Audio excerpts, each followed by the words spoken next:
పెద్దపల్లి జిల్లాలోని ప్రముఖ శైవ క్షేత్రమైన ఓదెల శ్రీ బ్రహ్మరాంబ మల్లికార్జున స్వామి వారి దేవస్థానంలో సుబ్రహ్మణ్య షష్ఠిని పురస్కరించుకొని శ్రీవల్లి దేవసేన సమేత సుబ్రహ్మణ్య స్వామి వారికి పంచామృత సుగంధ ద్రవ్యాది షోడశ ద్రవ్యాలతో అభిషేకం కరవలాంబ అష్టోత్తరాది స్తోత్రములతో విశేష ఫల పుష్పార్చన నిర్వహించిన వేద పండితులు. ఈ సందర్భంగా ప్రధాన అర్చకులు వీరభద్రయ్య మాట్లాడుతూ మార్గశిర మాసంలో శుక్ల పక్షంలో వచ్చే పంచమిని స్కంద షష్ఠి అని పిలుస్తారు. శ్రీవల్లి దేవసేన సమేతంగా కుమారస్వామి వారిని పూజించడం వల్ల వివాహ సంతాన సమస్యలు కాలసర్ప దోషాలు తొలగిపోయి సుఖ సంతోషాలు చేకూరుతాయి.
ఓం నమ శివాయ.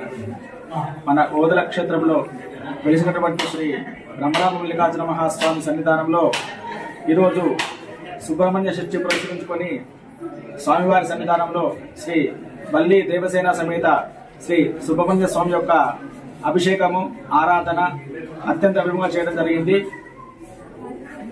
ప్రజలందరూ కూడా సుభిక్షంగా ఉండాలని, ప్రధానంగా ఏంటంటే సుబ్రహ్మణ్య స్వామికి సర్పదోష పరిహారార్థం కానీ లేకుంటే కుజదోష పరిహారార్థం కానీ పూజలు చేస్తారు.